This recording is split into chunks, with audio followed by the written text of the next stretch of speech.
Pagtutulan. Okay, bukod sa pagtutulan, meron pa bang tayo na ginamit?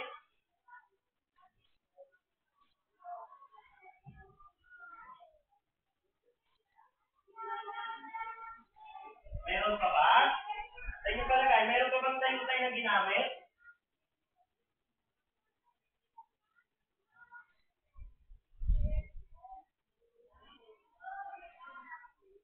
Wala na.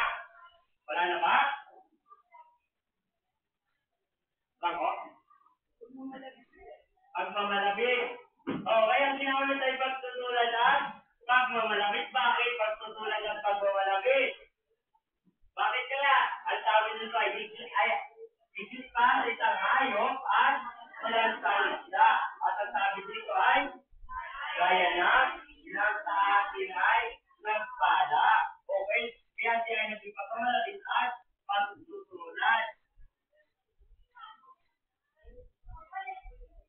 Kaya naman, bilang isang mag-aaral, o kaya naman ay manunulat, o kaya naman ay isang nagsaset, paano nyo gagamitin yung tayo-tay? O paano nakakagawin yung tayo-tay sa ating pamumuhay?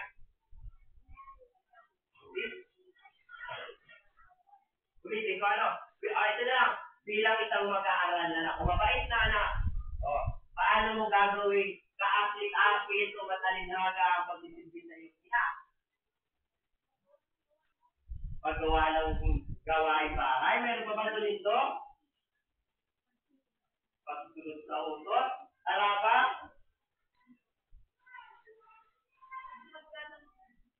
Paggalang sa magulang? Meron pa ba?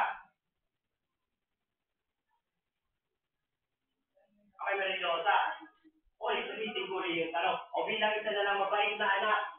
O, ito na lang. May natin. Bilang isang manliligaw. Yan.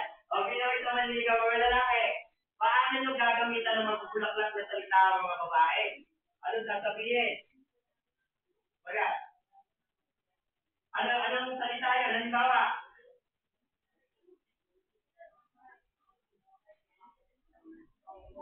pambubola. Marilosa, paano pambubola ang gagamitin kaya? Hugot tayo. Paano hugot tayo? Mga nakakaapit na salita.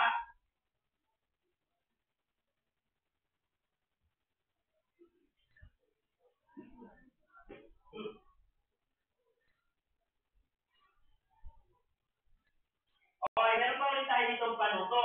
Ano kaya nilalaman ng panuto, Marilosa?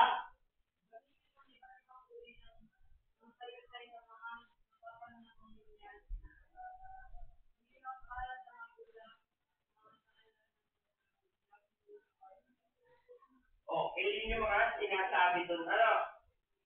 Ang unang pangkat ay bibigyan ko ng isang folder. Bibigyan ko ang bawat pangkat ng folder. Nandito na lahat ang inyong kailangan.